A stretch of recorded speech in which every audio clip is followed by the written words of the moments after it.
मैं दोबारा जन्म ले चुका था। मुझे याद आया कि अपनी पिछली जिंदगी में मैंने अपनी बीवी की $1 बिलियन की दौलत इनहेरिट की थी और वो आराम भरी कब से इंतजार की हुई लाइंग फ्लैट लाइफ जी थी। बहुत पुरसुकून, हद से ज्यादा पुरसुकून। उस साल मेरी बीवी बिजनेस क्वीन लिन शिनहान अपने व्हाइट मूनलाइट यानी अपने पहले प्यार के लिए जान दे बैठी थी। इस खबर से पूरी अपर क्लास सोसाइटी हिल गई थी। कुछ लोगों को अफसोस हुआ, कुछ लोग हंसने लगे, लेकिन ज्यादातर लोग सिर्फ मेरा तमाशा देखने का इंतजार कर रहे थे। उनके लिए मैं बस एक निकम्मा आदमी था जो अरेंज मैरिज के जरिए बड़े घराने में घुस गया था। अब जब मेरी बीवी मर चुकी थी, सब देखना चाहते थे कि मैं क्या करूंगा, मैं क्या कर सकता था। बिल्कुल सिंपल था, उसकी इतनी बड़ी दौलत इनहेरिट करूंगा जो एक पूरे देश के बराबर थी। उसके बाद मेरी 70 साल लंबी आराम और बेफिक्री वाली लाइंग फ्लैट लाइफ शुरू हो गई। मैंने कंपनी के सारे काम एक टॉप लेवल प्रोफेशनल टीम को दे दिए। हर 3 महीने बाद मैं बस फाइनेंशियल रिपोर्ट चेक करता और डिविडेंड्स सीधा मेरे अकाउंट में आ जाते। फिर मैंने अपने देश की खूबसूरत जगहों का सफर करना शुरू कर दिया। मैंने सारे मशहूर रीजनल क्विजीन्स ट्राई किए। जियांगनान के एक छोटे से कोर्ट यार्ड में राइस वाइन बनाई और नॉर्दर्न फ्रंटियर के खुले मैदानों में बैठकर दिल खोल कर गोश्त खाया। बाद में मुझे फिटनेस का शौक लग गया। मैंने 8 पैक एब्स और परफेक्ट बॉडी बना ली। 90 साल की उम्र तक भी मेरी फिटनेस ने मेरा साथ नहीं छोड़ा। बेशुमार खूबसूरत लड़कियां मेरे करीब आना चाहती थी, लेकिन मैं सिर्फ अपनी आजाद और आराम वाली जिंदगी एंजॉय करता रहा। मैं किसी के साथ सीरियस नहीं हुआ। आखिरकार औरतें सिर्फ मेरी लाइंग फ्लैट लाइफ की स्पीड को स्लो करती थी। कुल मिलाकर मेरी जिंदगी सच में बहुत जबरदस्त थी। इसलिए जब मेरी 100वीं सालगिरह का बैंक्वेट हुआ, मेरी पूरी सेटिस्फेक्शन के साथ अपनी आखिरी सांस ली। लेकिन मैंने कभी नहीं सोचा था कि मैं दोबारा जन्म लूंगा, और वो भी सीधा उस वक्त जब मैं 30 साल का था। मैं बिल्कुल पैनिक नहीं हुआ, उल्टा मैं थोड़ा खुश हुआ। लिन फैमिली शादी के लिए बहुत प्रेशर डाल रही थी। मैंने तुम्हें कहा ना, इस मैरिज कॉन्ट्रैक्ट को देखो। ये सीन मुझे बहुत अच्छी तरह याद था। अपनी पिछली जिंदगी में मैं इस शादी के लिए बिल्कुल तैयार नहीं था, लेकिन आखिर में फैमिली के बढ़ते हुए प्रेशर के सामने मैं टिक नहीं सका। मजबूरन मुझे हाँ कहनी पड़ी और लिन शिनहान के साथ एक पूरी तरह कमर्शियल मैरिज एक्सेप्ट करनी पड़ी। लिन शिनहान बीजिंग के बिजनेस वर्ल्ड की मशहूर आइस कोल्ड फीमेल सीईओ थी। वो एक टॉप टियर फैमिली से बिलोंग करती थी, लेकिन हर कोई जानता था कि उसका दिल कब का बाचन नाम के आदमी को दिया जा चुका था। वही उसका व्हाइट मूनलाइट यानी उसका सच्चा पहला प्यार था। वो मुझे सिर्फ एक यूजलेस प्लेबॉय समझती थी और मुझे भी उसके ठंडे और घमंडी एटीट्यूड से कोई लेना देना नहीं था। जिस पल हमने मैरिज पेपर्स पर साइन किए, उसी पल से हमारी शादी एक बिना बोले समझौता बन गई थी। लेकिन अब जब मुझे दोबारा ये सब करने का मौका मिला था, तो इससे ज्यादा जबरदस्त बात और क्या हो सकती थी। इसका मतलब था कि पिछली जिंदगी में जो 70 साल की God level lying flat life मैंने जी थी, मैं उसे बिल्कुल वैसे ही दोबारा रिपीट कर सकता था। मुझे पता है तुम शायद ये शादी नहीं करना चाहते, लेकिन ये मैरिज अलायंस हमारी लू फैमिली के लिए बहुत इंपॉर्टेंट है। मेरा फादर लू जेन हुआ कि शौक नजरों के सामने मैंने टेबल पर पड़ा पेन उठाया। 2 तेज स्ट्रोक्स के साथ मैंने मैरिज कंसेंट फॉर्म पर अपना नाम साइन कर दिया। मैं ये शादी करूंगा। मैंने साइन डॉक्यूमेंट्स उनकी तरफ धकेल दिए। मेरे फादर पूरी तरह स्टंड रह गए। तुम सच में मान गए? वैसे भी शादी तो करनी ही है, एक दिन पहले हो या एक दिन बाद, क्या फर्क पड़ता है। इन फैमिली को इन्फॉर्म कर दीजिए, एग्जैक्ट डेट वो डिसाइड कर लेंगे। मैं कभी भी शादी के लिए रेडी हूँ। जितनी जल्दी शादी होगी, उतनी जल्दी मैं उसके अपने प्यार के लिए जान देने का इंतजार कर सकूंगा, और उतनी ही जल्दी मेरी परफेक्ट रिटायरमेंट लाइफ का सेकंड राउंड शुरू हो जाएगा। Plan pass. मेरे फादर ने डॉक्यूमेंट्स को ऐसे पकड़ा जैसे उन्हें कोई खजाना मिल गया हो। खुशी से उनके हाथ कांप रहे थे। वो मुड़कर स्टडी रूम की तरफ भागे ताकि तुरंत फोन कॉल कर सके। मैंने आंखें बंद कर ली और आराम से अपने खूबसूरत फ्यूचर के ब्लूप्रिंट बनाने लगा। इस बार विला के बैकयार्ड में एक बड़ा और प्रोफेशनल वाइन सेलर बनवाऊंगा और 2 कुत्ते भी रखूंगा। उनके नाम भी मैंने सोच लिए थे। एक का नाम होगा लाइंग फ्लैट और दूसरे का नाम होगा लॉन्ग लिव द एम्परर। लेकिन मैंने एक बात नोटिस नहीं की। जब मैंने बिना हिचकिचाहट अपना नाम साइन किया, सामने सोफा के कोने में खामोशी से बैठी लिन शिनहान का रिएक्शन बिल्कुल बदल गया। वो बाहर से अब भी एक आइस स्कल्पचर की तरह शांत दिख रही थी, लेकिन उसकी काम आंखों के अंदर अचानक एक जबरदस्त सुनामी उठ चुकी थी। उसके हाथ जो पहले नेचुरली उसके घुटनों पर रखे हुए थे, अचानक कस गए। वो मुझे बिना पलक झपकाए देख रही थी। उसकी आंखों में ऐसे इमोशंस थे जिन्हें समझना बहुत मुश्किल था। शौक, बेइंतहा रिग्रेट और दिल चीर देने वाला दर्द, साथ ही एक ऐसी खुशी जैसे उसने कोई इम्पॉसिबल बात समझ ली हो। वो लगभग पागल होने की हद तक एक्साइटेड लग रही थी। मेरे लिए प्लान का पहला स्टेप कंप्लीट हो चुका था। अब अगला स्टेप था एक clearly defined postnuptial agreement sign करना। उसके बाद मैं स्टाइल से घर छोड़ दूंगा। अपने लिए कोई पीसफुल और खूबसूरत जगह ढूंढना होगा और चुपचाप बाचुन की बुरी खबर का इंतजार करूंगा। पिछली जिंदगी के स्क्रिप्ट के हिसाब से अब उसे सीधा अपनी बेंटली की तरफ जाना चाहिए था और मुझे हवा की तरह कम्प्लीटली इग्नोर कर देना चाहिए था, लेकिन वो अपनी जगह से हिली नहीं। क्या तुम मेरे साथ खाना खाने चलोगे?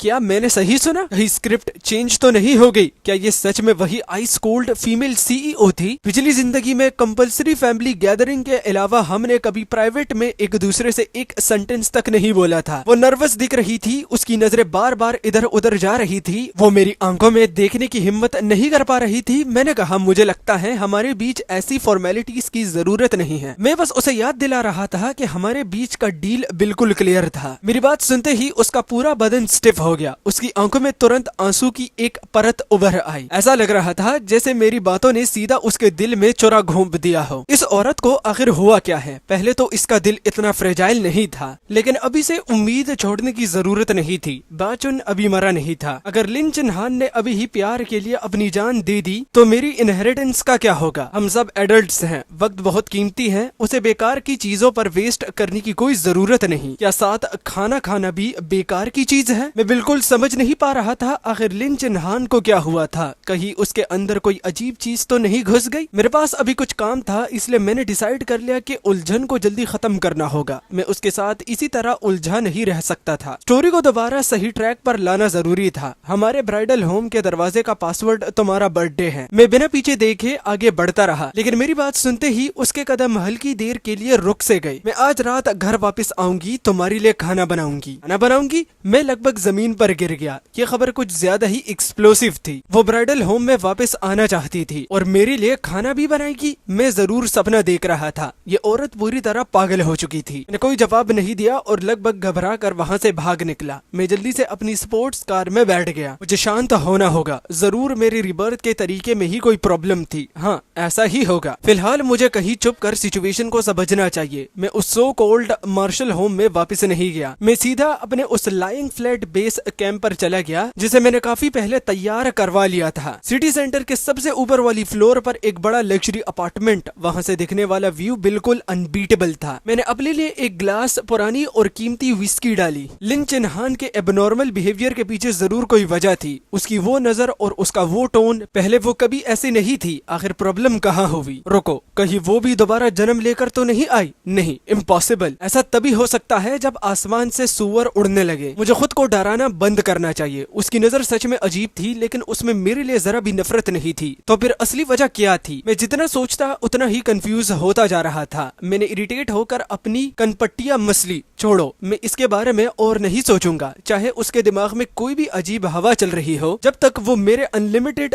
गोल के बीच में नहीं आती तब तक सब ठीक है। जो होगा देखा जाएगा। मैं सोफा पर गिरते हुए लेट गया और अपने असिस्टेंट वैंग ली को फोन किया। जिन फंड मैनेजर्स और टॉप ट्रेडर्स की तुम पहले इन्वेस्टिगेशन कर रहे थे, उनसे कांटेक्ट कैसे चल रहा है? वो कभी भी काम शुरू करने के लिए अवेलेबल हैं। उनके रिटर्न्स पूरे मार्केट को इजीली बीट करते हैं। बहुत अच्छा, उन्हें रेडी रखो। बहुत जल्द मार्केट में एक बहुत बड़ी अमाउंट एंटर होने वाली है। मेरी लाइंग फ्लैट लाइफस्टाइल का बेस स्ट्रक्चर ऑलमोस्ट तैयार हो चुका था। अब बस उस आखिरी जरूरी हवा का इंतजार था जो सब कुछ आगे बढ़ा देगी। जहाँ तक लिन चिन्हान की बात थी, उसे जो करना है करने दो। आखिर कभी ना कभी तो मुझे चैन मिल ही जाएगा। उस रात में फिर भी उस सो कॉल्ड मार्शल होम में वापस चला गया। उसके लिए नहीं, मैं बस अपनी आंखों से देखना चाहता था कि वो आखिरकार क्या कर रही है। खांसने की आवाज आई। किचन से खांसने की आवाज आ रही थी। ये क्या सिचुएशन है? लिन चिन्हान, तुम क्या कर रही हो? मैं जल्दी से किचन के अंदर गया। लिन चिन्हान घबराई हुई, एक बिल्कुल काली हो चुकी थी और जलती हुई कढ़ाई के सामने खड़ी थी। उसके चेहरे और कंधों पर काली राख के कई निशान लगे हुए थे। वो किसी परेशान छोटी सी बिल्ली की तरह फनी लग रही थी। मैं कोला चिकन विंग्स बनाने की कोशिश कर रही थी, लेकिन पता नहीं कढ़ाई में खुद ही आग कैसे लग गई। मैंने अपने सामने खड़ी इस औरत को देखा। बिजनेस वर्ल्ड में तूफान मचाने वाली और बर्फ की तरह ठंडी फीमेल सीईओ इस वक्त बिल्कुल एक ऐसे बच्चे की तरह लग रही थी जिसने कोई शरारत कर दी हो। मैं खुद को कंट्रोल नहीं कर सका और जोर से हंस पड़ा। लिन चिन्हान का चेहरा शर्म से एकदम लाल हो गया। मैंने जल्दी से अपनी हंसी रोक ली। नहीं, मैं नहीं हंस सकता। कहीं मेरी हंसी से वो गुस्सा होकर घर छोड़कर चली गई तो फिर ओरिजिनल प्लॉट डिले हो जाएगा। मैं उसके पास पास गया और उसके हाथ से जला हुआ स्पैचुला ले लिया। मैं बना देता हूँ। वो कुछ पल तक मुझे ब्लैंक नजरों से देखती रही और अपनी जगह से नहीं हिली। बाहर जाओ और वेट करो। मैंने हल्का सा उसके कंधे को धक्का दे दिया। 10 मिनट बाद टेबल पर 3 डिशेस और एक सूप रखा हुआ था। लिन चिन्हान हैरानी भरी आंखों से मुझे देखने लगी। तुम खाना बनाना जानते हो? बस कभी कभी टाइम पास के लिए बना लेता हूँ, मैंने शांत आवाज में जवाब दिया। अपनी पिछली जिंदगी में मैंने पूरे 70 साल लाइंग फ्लैट लाइफ जी थी। मैंने और कुछ सीखा हो या नहीं, लेकिन अपना ख्याल रखने की एबिलिटी में मैं मास्टर बन चुका था। उसने चॉपस्टिक्स उठाई और बहुत ध्यान से टोमेटो स्क्रैम्बल एग का एक छोटा सा पीस उठाया। जैसे ही उसने अपने मुंह में रखा, उसकी आंखें चमक उठी। ये सच में बहुत डिलीशियस है। इतना एक्साइटेड होने की क्या जरूरत थी? वो लिन फैमिली की प्रेसिडेंट थी। सिर्फ टोमेटो स्क्रैम्बल्ड एग की एक प्लेट ने उसे इतना खुश कर दिया। पूरा डिनर अनयूजुअल तरीके से शांत रहा। मैं अपनी तरह से नॉर्मली खाना खा रहा था। वो मेरे सामने बैठकर छोटे छोटे बाइट्स में खाना खा रही थी। बीच बीच में वो चोरी से मेरी तरफ देखती। हर बार उसकी आंखों में कॉम्प्लिकेटेड इमोशंस दिखाई देती। डिनर के बाद मैं उठकर टेबल साफ करने ही वाला था कि वो तुरंत खड़ी हो गई। मैं डिशेस वॉश करूंगी, उसने इतनी जल्दी कहा जैसे उसे डर हो कि कहीं मैं उसे पहले बर्तन न उठा लूं। मैंने उसे क्लमजली सारे बर्तन किचन में ले जाते हुए देखा। 10 मिनट बाद मैं उसे अरेंज एग्रीमेंट साइन करने और सेपरेट रूम्स में सोने की बात कहने ही वाला था, लेकिन उसने अचानक कहा, बाचन ने आज मुझे फोन किया था। मेरे दिल में तुरंत हलचल हुई। आ गया, मेन इवेंट आखिर शुरू होने वाला था। मैं बाहर से शांत रहकर अपनी आईब्रो उठाई। उसने तुम्हें किस लिए फोन किया था? उसने मुझसे पूछा कि मैं तुमसे शादी क्यों करना चाहती हूँ। उसने कहा कि वो मेरे बिना जिंदा नहीं रह सकता। हाँ, बिल्कुल यही वो फीलिंग थी। पिछली जिंदगी में बाचुन ने यही एक्सक्यूज यूज किया था। उसके बाद लिन चिन्हान रेस्टलेस रहने लगी थी और आखिर में उसने उसके लिए मेरे दिल में चुपके से खुशी की एक लहर दौड़ गई। तो तुमने उससे क्या कहा? मैं अपने दिमाग में ऑलरेडी प्लान बनाने लगा था कि मैं कुत्ते चूज करने के लिए किस पेट स्टोर में जाना चाहिए। लिन चिन्हान ने मेरी तरफ देखते हुए कहा, मैंने उससे बता दिया है कि मेरी शादी हो चुकी है। अब मेरे हस्बैंड का नाम लू यान है।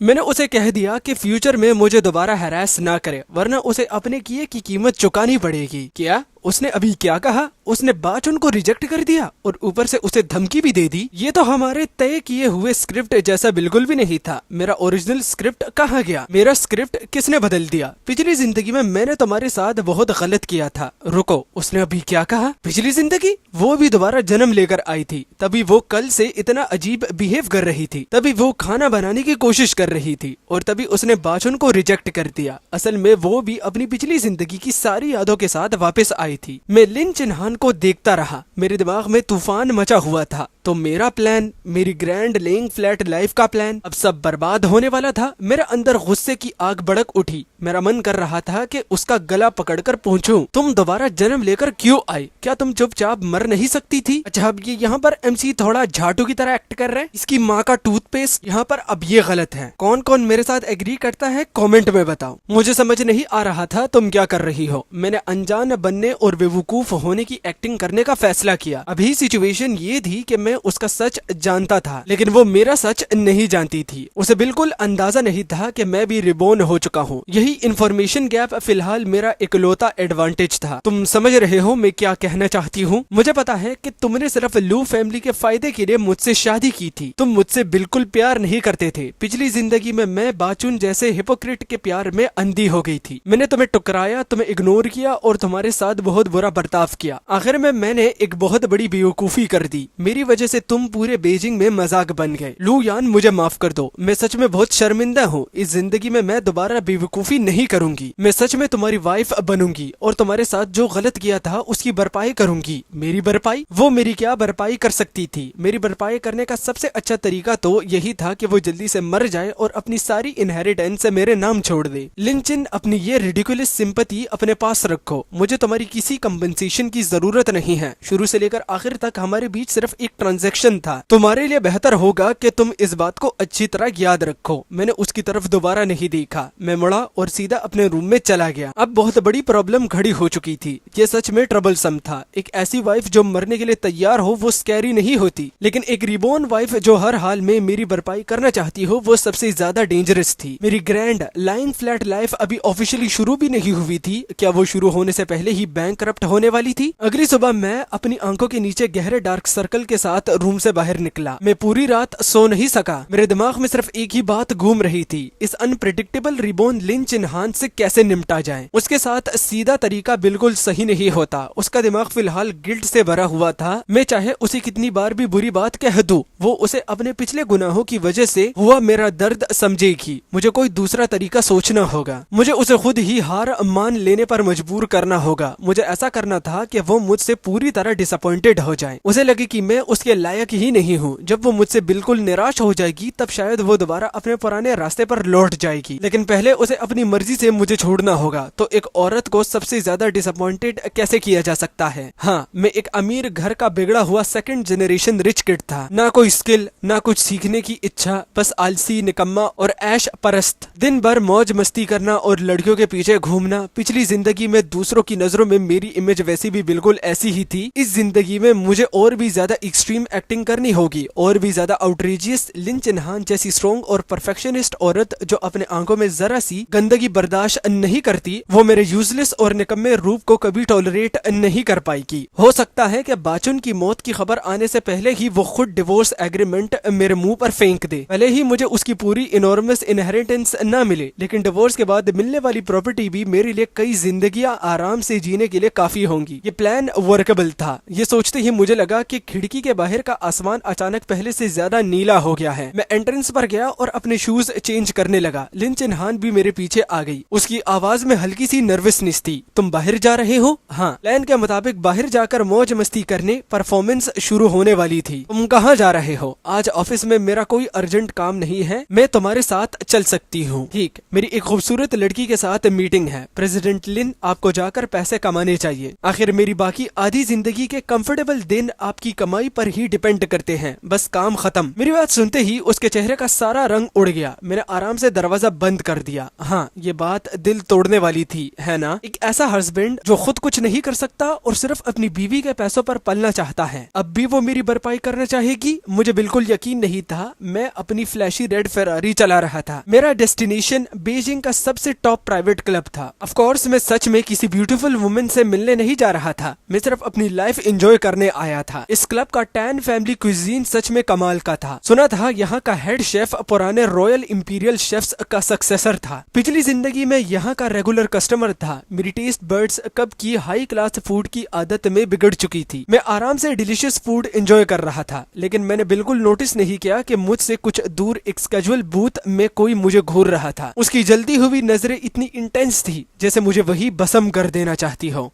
मेरी पीठ को जला देने वाली वो नजर अब भी मुझ पर टिकी हुई थी। थोड़ी दूर स्केजुअल बूथ में लिन चिन्हान बैठी थी और मुझे गौर से देख रही थी। उसने सच में सोचा था कि मैं किसी खूबसूरत लड़की से मिलने आया हूँ, इसीलिए वो पूरे रास्ते मेरा पीछा करते हुए यहाँ तक आ गई थी। उसने अपने दिमाग में मुझे रंगे हाथ पकड़ने के काउंटलेस सीन्स तक रिहर्स कर लिए थे। वो ये भी सोच चुकी थी कि कैसे अपनी डिग्निटी और अथॉरिटी को मेंटेन रखते हुए मेरे आसपास की उन औरतों को दूर करेगी। लेकिन उसने कभी एक्सपेक्ट नहीं किया था कि मैं यहाँ बिल्कुल अकेला बैठकर शांति से खाना खा रहा हूँगा। सुबह मैंने ब्यूटीफुल वुमेन से मिलने की बात सिर्फ उसे धोखा देने के लिए की थी। शायद मैं बस उसे गुस्सा दिलाना चाहता था, शायद मैं उसका रिएक्शन देखना चाहता था। इसका मतलब वो अब भी मेरी परवाह करता है, राइट? पिछली जिंदगी में मैंने उसे बहुत ज्यादा हर्ट किया था। शायद इसी वजह से अब वो चाइल्डिश तरीके से मुझसे रिवेंज लेने की कोशिश कर रहा था, या फिर वो सिर्फ मेरा अटेंशन चाहता था। हाँ, बिल्कुल ऐसे ही होगा। ये ख्याल एक तेज रोशनी की तरह लिन चेन के दिमाग में चमका और उसके सारे डाउट्स का फॉग हटा दिया। उसका दिल अचानक कस गया। उसके अंदर खट्टा मीठा दर्द, रिग्रेट और हल्की सी छुपी हुई खुशी एक साथ मिल गई। वो इमोशन से लगभग सांस नहीं ले पा रही थी। लू यान, तुम बाहर से सख्त दिखते हो लेकिन अंदर से बहुत सॉफ्ट हो। फिक्र मत करो, इस जिंदगी में चाहे कुछ भी हो जाए मैं तुम्हें दोबारा कभी नहीं छोड़ूंगी। मुझे उसके दिमाग में चल रहे इन सारे थॉट्स का जरा भी अंदाजा नहीं था। तभी मेरा फोन बज उठा। हेलो बॉस, बहुत बड़ी प्रॉब्लम हो गई है। हमारे सारे एनर्जी प्रोजेक्ट्स हमसे छीन लिए गए हैं। हमारी कई सब्सिडायरीज को भी मिलिशियस शॉर्ट सेलिंग का टारगेट बनाया जा रहा है। मैंने सोचा पता चला किसने किया। बाइचुन, उसने सच में बहुत जल्दी मूव कर दिया था। लिन चिन ने उसे ओपनली रिजेक्ट किया और उसने पलटकर अपना सारा गुस्सा मुझ पर निकाल दिया, जो उसका लीगल हस्बैंड था। लेकिन कोई प्रॉब्लम नहीं थी, ये तो मेरे लिए परफेक्ट अपॉर्चुनिटी थी। अब लिन चिन्हान अपनी आंखों से देखेगी कि उसका हस्बैंड कितना यूजलेस है। सब मुझे बिना रेजिस्टेंस के जमीन पर घसीटेंगे और मैं कुछ भी नहीं कर पाऊंगा। लिन लिन हान इतनी प्राउड और स्ट्रॉन्ग विल्ड औरत थी, वो अपने हस्बैंड को इतना पैथेटिक और हेल्पलेस बनते हुए कैसे टॉलरेट कर सकती थी। मैंने फोन पर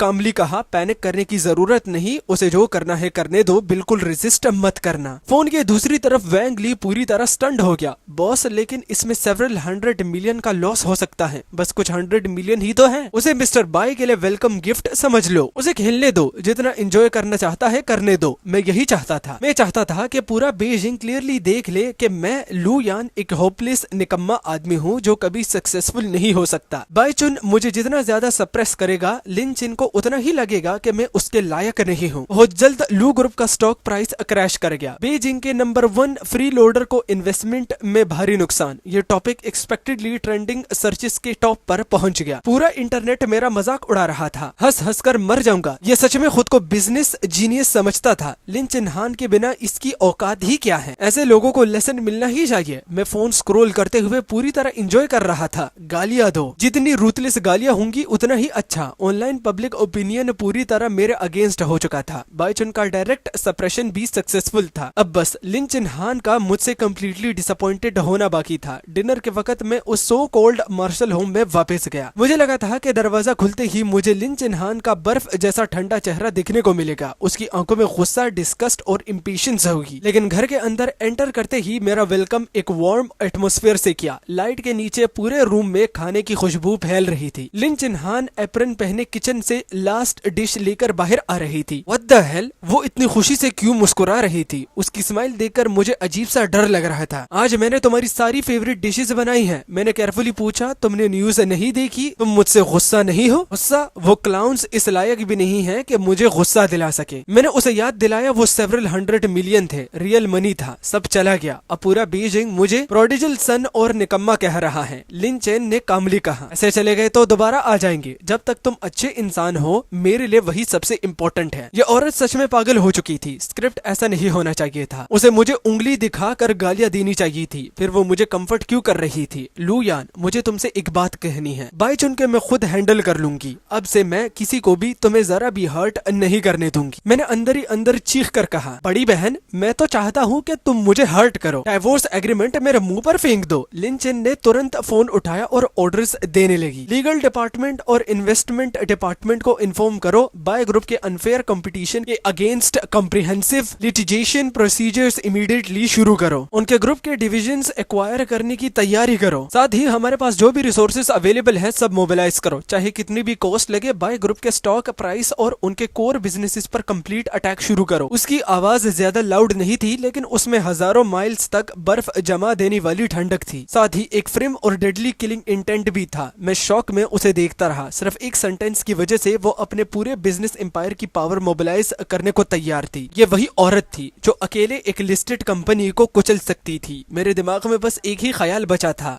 ग्रैंड लाइंग फ्लैट लाइफ का प्लान सच में पूरी तरह बर्बाद होने वाला था। लिन चिन के मूव्स की स्पीड ऑलमोस्ट अनबिलीवेबल थी। जैसे ही उसने ऑर्डर दिए, उसकी पूरी बिजनेस मशीन इंस्टेंटली एक्टिवेट हो गई। अगली सुबह तक बाय ग्रुप के बैंकरप्टी के एज पर पहुंचने की न्यूज मेजर फाइनेंशियल हेडलाइंस में छा चुकी थी। बाय चुन और उसकी कंपनी, जो कल तक बीजिंग के बिजनेस सर्कल में काफी रिस्पेक्टेबल मानी जाती थी, सिर्फ एक ही रात के अंदर पूरे बीजिंग बिजनेस डिस्ट्रिक्ट का सबसे बड़ा जोक बन गई। ये इंसिडेंट अब लोगों के फ्री टाइम का सबसे पॉपुलर डिस्कशन टॉपिक बन गया था। किसी ने कभी एक्सपेक्ट नहीं किया था कि बीजिंग की टॉप फीमेल सीईओ लिन चिन हान, जो हमेशा अपने काम और रैशनल नेचर के लिए फेमस थी, वो अपने जाने माने यूजलेस हस्बैंड के लिए इतनी रूथलेस हो जाएगी। उसने अपने फॉर्मर लवर को बिना किसी मर्सी के बैंकरप्टी के एज पर पहुंचा दिया था। पब्लिक ओपिनियन तो पूरी तरह पलट चुका था। ओ माय गॉड, ये किस लेवल का प्यार है। अपने हस्बैंड के लिए पूरी बिजनेस वर्ल्ड से लड़ गई। जो लोग पहले लू यान को केप्ट हस्बैंड और फ्री लोडर कहकर इंसल्ट कर रहे थे, अब सबके मुंह पर जोर का थप्पड़ पड़ा है। ये तो क्लियरली फीमेल लीड वाली स्क्रिप्ट चल रही है। डोमिनेटिंग फीमेल सीईओ अपने पैम्पर्ड हस्बैंड को स्पॉइल कर रही है। हेल्प,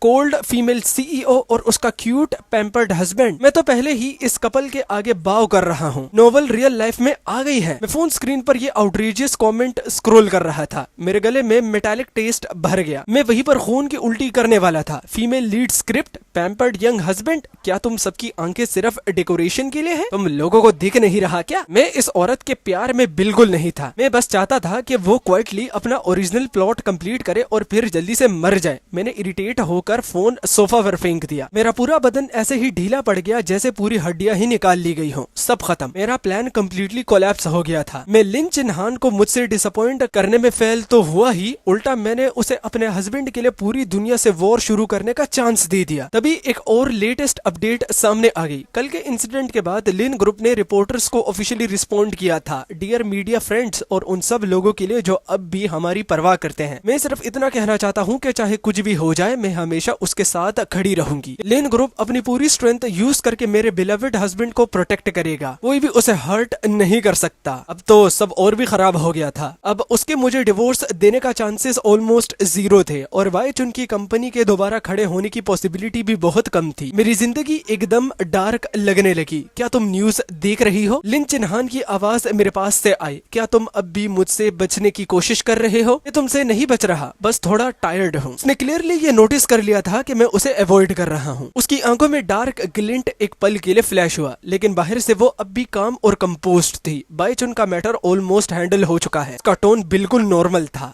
मैंने नाक से हल्की सी आवाज निकाली और डिप्रेस होकर अपना चेहरा दूसरी तरफ कर लिया। वो क्लियरली मेरे एक्सप्रेशन ऑब्जर्व कर रही थी। क्या तुम मुझसे गुस्सा हो? नहीं, मैंने सीधा डिनाई कर दिया। मैं गुस्सा नहीं था, मैं डेस्परेट था। वो कंप्लीट डिस्पेयर जो किसी परफेक्ट प्लान के फेल होने के बाद फील होता है। वो धीरे धीरे मेरी तरफ लीन हुई जैसे मेरी रिएक्शन टेस्ट कर रही हो। फिर उसने अपना सिर मेरे शोल्डर पर रख दिया। लिन चिन्हान, तुम क्या कर रही हो? मैं बस थोड़ी टायर्ड हूँ, थोड़ी देर तुम्हारे शोल्डर पर रेस्ट करना चाहती हूँ। उसे इस तरह देखकर मेरे अंदर ना जाने कहां से थोड़ी सी गिल्ट फील होने लगी। डैम इट, मैं गिल्टी क्यों फील कर रहा हूँ? उसने मेरा परफेक्ट प्लान बर्बाद कर दिया है। उसने मेरी इजीली मिलने वाली लाइंग फ्लैट लाइफ डिस्ट्रॉय कर दी है। मुझे उसे हेट करना चाहिए, मुझे उससे इरिटेट होना चाहिए। मर्द और औरत के बीच प्रॉपर डिस्टेंस होना चाहिए। प्रेसिडेंट लिन, प्लीज अपनी बाउंड्रीज मेंटेन कीजिए, मैंने कोल्ड और ऑलमोस्ट हार्टलेस टोन में कहा। फिर मैं सीधा सीढ़ियां चढ़कर ऊपर चला गया। यूजलेस हस्बैंड वाला पर्सोना फेल हो चुका था। अब प्लान भी लॉन्च करना पड़ेगा। फ्लर्टिंग, स्कैंडल्स और ग्लैमोरियस अफेयर्स। मुझे यकीन नहीं था कि एक सक्सेसफुल, प्राउड और एम्बिशियस वुमेन ये टॉलरेट कर पाएगी कि उसका लीगल हस्बैंड पूरा दिन भर दूसरी औरतों के साथ घूमता रहे। अगर मैं उसके सिर पर एक के बाद एक ग्रीन हैट रखता हूँ, अगर मेरे अफेयर्स के इनफ स्कैंडलस और एक्सप्लोसिव रूमर्स फैल जाए तो वो पब्लिकली ह्यूमिलिएट हो जाएगी। फिर चाहे वो कितनी भी पेशेंट हो, एक दिन जरूर टॉलरेट नहीं कर पाएगी। मैंने अपना डिसीजन बना लिया और बाहर जाने के लिए रेडी हो गया। जैसे ही मैं स्टेयर से नीचे आया, मैंने लिन चिन्हान को एंट्रेंस पर खड़ा देखा। ऐसा लग रहा था जैसे वो मेरा वेट कर रही हो। तुम बाहर जा रहे हो? उसकी आवाज काम थी। हाँ, क्या मैं तुम्हारे साथ चल सकती हूँ? आज कंपनी में ज्यादा काम नहीं है? बिल्कुल नहीं। मैं जहाँ जा रहा हूँ वहाँ तुम्हारा जाना सूटेबल नहीं है। क्यों?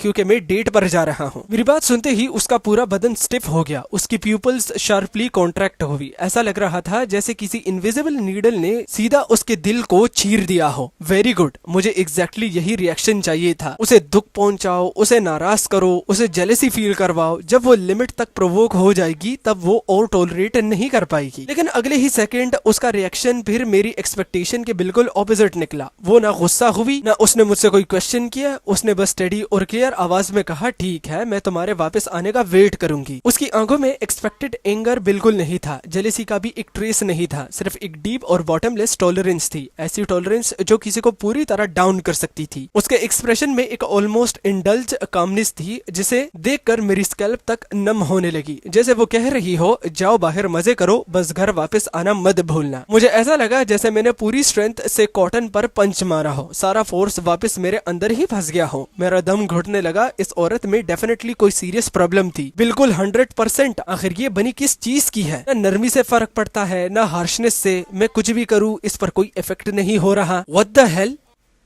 उसकी अजीब लेवल की टॉलरेंस सच में मेरी सांस रोक देने वाली थी। उस रात वैंग ली का इमरजेंसी कॉल आया। एक बहुत इंपॉर्टेंट बिजनेस पार्टनर्स ने अचानक डिनर मीटिंग रखी थी और मुझे पर्सनली अटेंड करना जरूरी था। डिनर टेबल पर एटमॉस्फेयर काफी लाइवली था। वो पार्टनर्स अपनी जबरदस्त ड्रिंकिंग कैपेसिटी के लिए फेमस था। वो बार बार ग्लास उठाकर मुझे ड्रिंक करने के लिए कह रहा था। एक के बाद एक ड्रिंक्स चलती गई। वैसे मेरी अल्कोहल टॉलरेंस भी बुरी नहीं थी, लेकिन पिछली कुछ दिनों से लिन चिन्हान की वजह से मैं मेंटली बहुत एग्जॉस्ट था, इसलिए ज्यादा ड्रिंक ना करने के बावजूद अल्कोहल जल्दी मेरे सिर पर चढ़ गया। डिनर खत्म होते होते मैं लगभग 70-80% ड्रंक हो चुका था। वैंग ली मुझे सपोर्ट देते हुए होटल से बाहर लाया। वो मुझे सीधा सिटी सेंटर वाले मेरे लग्जरियस पेंट हाउस अपार्टमेंट में ले गया, लेकिन जैसे ही दरवाजा खुला वो सामने लिन चिन्हान को देखकर सरप्राइज हो गया। बॉस ने इतना ज्यादा ड्रिंक कैसे कर ली? लिन चिन्हान तुरंत मेरी तरफ बढ़ी। फिर तुम मुझे टच मत करो। मैंने उसका हाथ हटा दिया। तुम यहाँ क्या कर रही हो? किसने तुम्हें यहाँ आने को कहा? तुम मुझे अकेला क्यों नहीं छोड़ देती? मैं बस शांति से कंफर्टेबली और टेंशन फ्री जिंदगी जीना चाहता हूँ। तुम किसी भूत की तरह मेरे पीछे क्यों चिपकी हुई हो? जाओ और अपने उस व्हाइट मूनलाइट के पास जाओ जिसे तुम हमेशा से चाहती थी। मैं अपनी फ्री लाइफ जीऊंगा, तुम अपने रास्ते और मैं अपने रास्ते। हम दोनों दोबारा कभी एक दूसरे से ना मिले। क्या ऐसा करना सभी के लिए अच्छा नहीं होगा? मेरे दिल में जितनी बातें थी इतने दिनों से दबी हुई थी, मैंने नशे में सब एक साथ बोल दी। लिन चिन्हान चुपचाप वही खड़ी रही। वो बिना कुछ कहे मुझे देखती रही। धीरे धीरे उसकी आंखों में आंसू की चमक भरने लगी। उसने बहुत हल्की आवाज में पूछा, क्या तुमने कभी मेरे बारे में नहीं सोचा?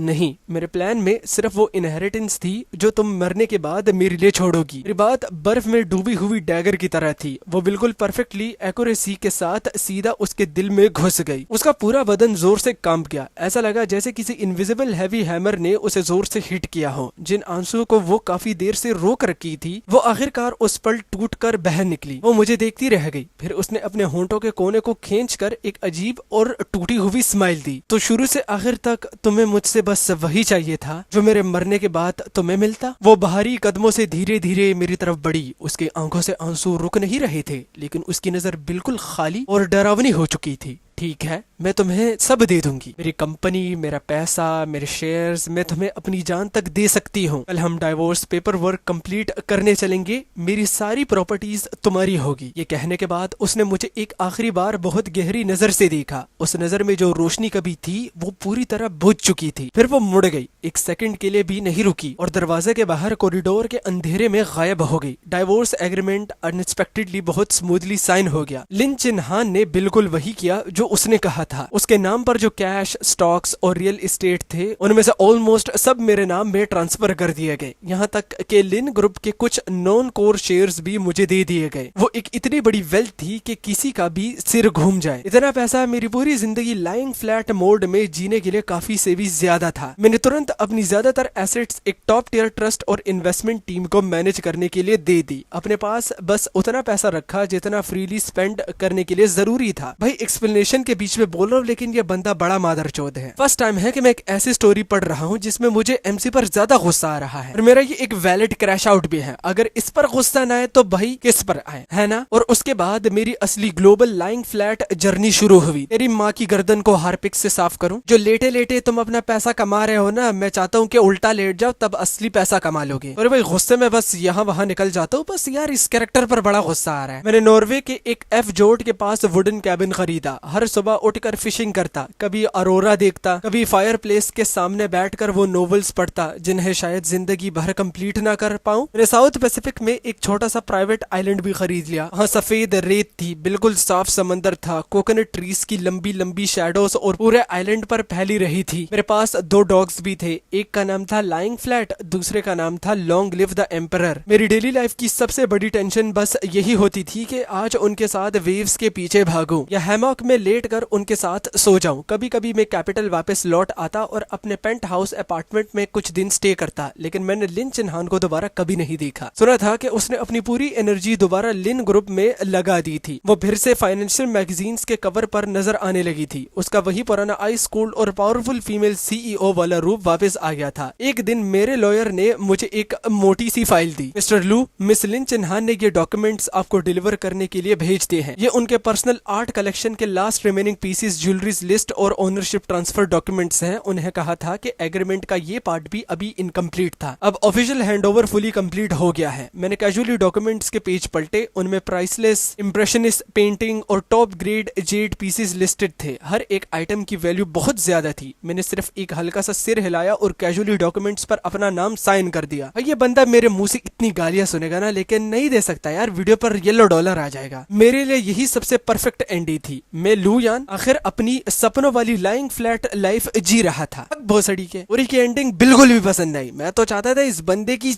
गांड से सारा पैसा निकाले भाई। ऐसे जो भी स्टोरी थी कमेंट में बताना, मैं तो अपने कमेंट में गालियां दे रहा हूँ इस कैरेक्टर को और अपनी ही वीडियो पर। बाकी अगली स्टोरी में मिलते हैं जो कि ब्रांड न्यू होने वाली है, और तब तक के लिए अलविदा, टाटा बाय बाय। चैनल पर नए हो सब्सक्राइब करना, वीडियो को लाइक करना और शेयर तो ज्यादा से ज्यादा करो, एंड बाय।